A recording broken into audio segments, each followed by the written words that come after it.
Welcome to F007 Channel. Dukung terus F007 Channel dengan like, share, comment, and subscribe. Melanjutkan cerita berikutnya dari Battle Through the Heavens.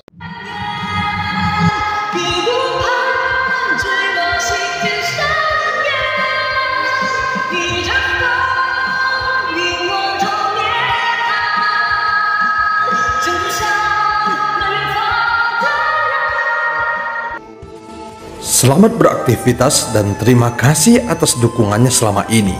Semoga semua sobat F007 selalu diberikan kesehatan dan rezeki yang berlimpah. Amin ya robbal alamin. Pada part sebelumnya, saat tiba di kehampaan Laut Barat, Xiaoyan tidak menemukan tanda-tanda kehidupan apapun. Dia segera memerintahkan kepada 50.000 keabadian para dewa untuk menyebar dan mencari prajurit Taisu di sekitar, kemudian membunuh mereka tanpa ampun. Setelah beberapa waktu, Xiaoyan mendapatkan laporan ada bahtera yang mendekat. Setelah mengeceknya, Xiaoyan menemukan bahwa itu merupakan bahtera dari alam dewa kuno. Segera Xiaoyan memerintahkan 50.000 keabadian para dewa menaikinya dan mereka bergegas ke lokasi yang telah ditetapkan oleh Ratu Kuil kuno. Xiaoyan tidak bisa merasakan vitalitas apapun di sini. Tempat ini sunyi senyap, seolah-olah seperti sedang berada di kuburan. Saat Xiaoyan menutup matanya, dia dapat merasakan ada suara samar yang datang dari sekitarnya. Balaskan dendam kami, balas dendam atas darah kami. Suara kebencian datang dari segala arah, sepertinya yang lain tidak bisa mendengarnya dan hanya Xiaoyan yang bisa mendengar. Xiaoyan yang sedang duduk bersila perlahan membuka matanya. Saat ini Xiaoyan bisa melihat hantu yang melayang-layang seolah-olah tempat ini telah berubah menjadi neraka.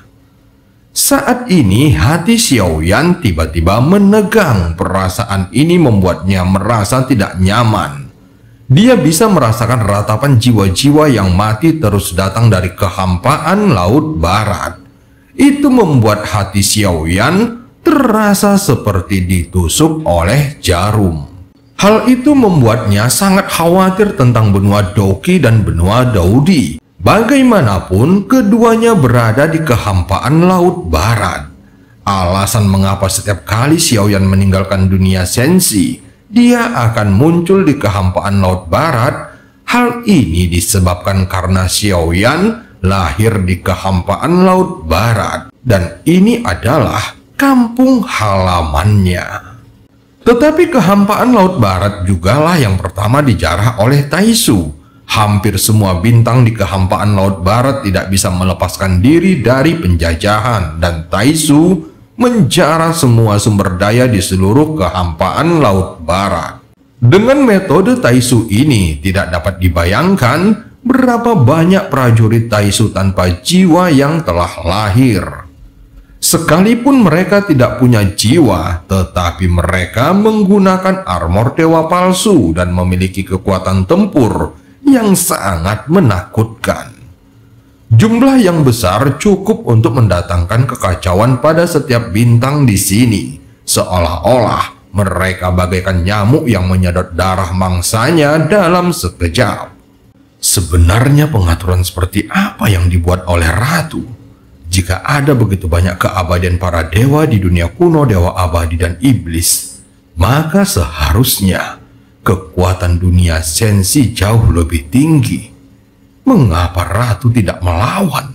Sejauh ini Xiaoyan tidak dapat memahami pengaturan Ratu. Tentu saja Ratu Kuil kuno memiliki alasan mengapa tidak ada perlawanan di sini. Hal ini mengisyaratkan pasti ada sesuatu yang tidak diketahui oleh Xiaoyan.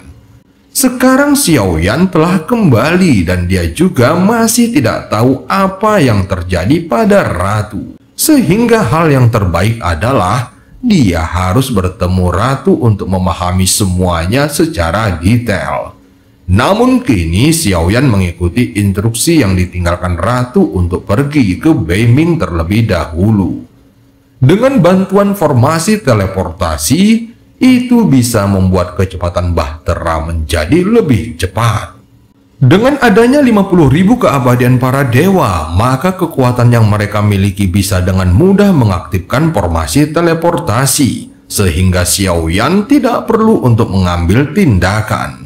Dengan formasi teleportasi, keempat bahtera yang dipimpin oleh Xiaoyan tiba di tepi kehampaan Laut Barat. Dulu di dekat lubang cacing, masih ada beberapa alam atau sekte yang kuat. Mereka tetap berada di kehampaan Laut Barat sampai akhir. Namun pada akhirnya mereka harus memilih mengungsi dan pergi menyelamatkan diri. Hanya sejumlah kecil orang yang tersisa sejak aku meninggalkan dunia sensi.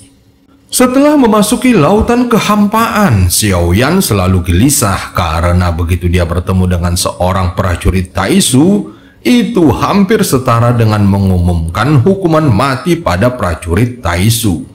Jika aku menemukan prajurit Taisu, maka mereka harus mati.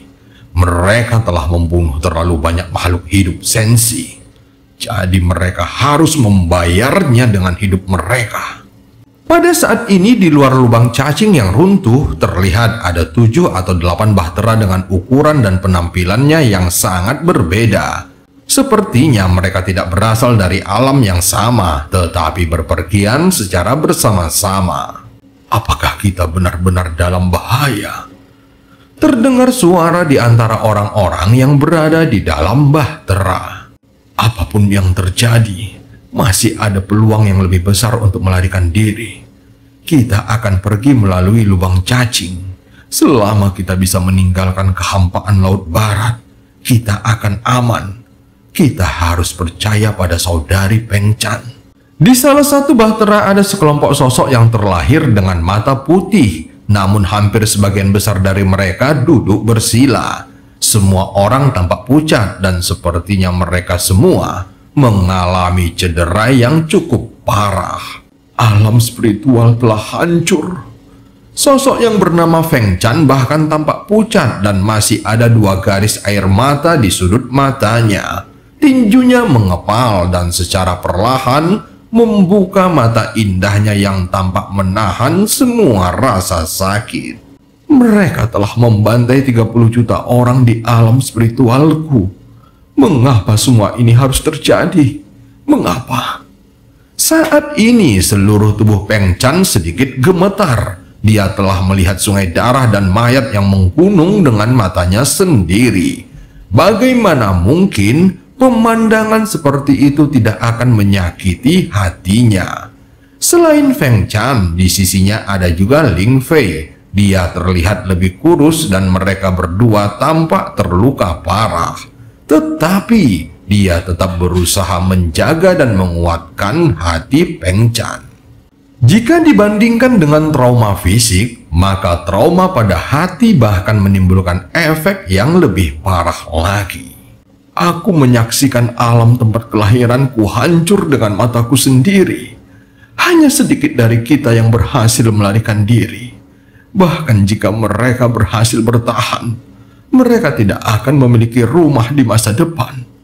Ling Fei, kita tidak akan punya rumah lagi. Air mata terus mengalir di wajah pucat Feng Chan. Dia juga menutupi dadanya dengan tangannya.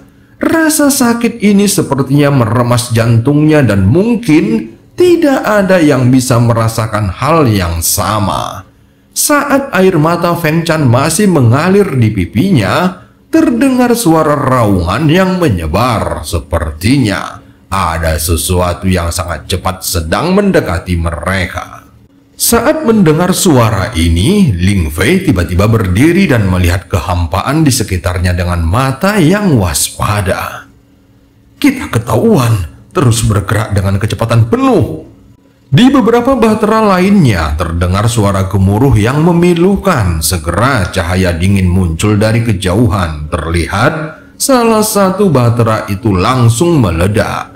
Sebagian besar kekuatan sosok yang ada di dalam bahtera tidak bisa menahan tekanan cahaya dingin ini. Ketika perlindungan Bahtera itu hilang, tidak butuh waktu lama bagi tubuh untuk hancur berkeping-keping karena tekanan. Cahaya dingin terus menerpa kelompok itu. Awalnya mereka berkumpul, namun mereka harus berpencar untuk bisa menghindarinya dengan kecepatan penuh. Terlihat dua Bahtera lagi terkena cahaya dingin dan akhirnya meledak. Ling Fei, kita sudah tidak punya peluang lagi. Wajah Feng Chan terlihat berubah pucat dan tubuhnya bergetar. Saudari Feng Chan. Ling Fei juga merasa tidak berdaya dan mereka hanya berdiri terpaku seolah-olah sudah siap menanti kematian. Saat ini kecepatan Bahtera telah mencapai batasnya, namun kecepatan serangannya jelas jauh lebih cepat dan itu bukanlah sesuatu yang bisa dihindari oleh Bahtera. Dalam sekejap, Bahtera mereka sudah setengah hancur dan mereka seperti kura-kura di dalam guci. Mereka bisa melihat sekelompok sosok yang mengenakan armor dewa palsu mendekati Bahtera dengan kecepatan tinggi. Tampaknya Bahtera ini tidak berarti apapun bagi mereka dan dengan mudah menghancurkannya. Adapun orang-orang yang berada di dalam Bahtera yang meledak, semuanya dipotong-potong dengan senjata tajam seperti meremukkan seekor semut sampai mati. Mereka melakukannya tanpa merasa bersalah dan ini seperti menyelesaikan tugas yang tersisa. Satu demi satu para prajurit Taisu ini bergegas keluar dengan perlindungan armor dewa palsu, sehingga mereka dapat melakukan perjalanan melalui lautan kehampaan dengan sesuka hatinya. Di Bahtera tempat Feng Chan dan Ling Fei berada, meski semua orang terluka parah, namun semua orang langsung berdiri dan siap bertarung sampai mati. Namun saat Ling Fei melihat ke kejauhan, dia merasakan masih ada secercah harapan. Sepertinya ada Bahtera lain yang datang ke sini. Segera Feng Chan mengikuti pandangan Ling Fei dan bergumam pelan. Adapun prajurit Taisu telah bergegas ke dalam Bahtera tempat Feng Chan dan Ling Fei berada sambil memegang berbagai senjata tajam dan bersiap untuk melakukan pembunuhan besar-besaran. Pada saat yang sama, sebuah paksaan datang dari jarak jauh dan ada benang yang terlihat seperti guntur mendekat dengan kecepatan yang sangat cepat. Jangan takut, aku telah kembali. Dan cerita pun berakhir sampai ketemu di part selanjutnya.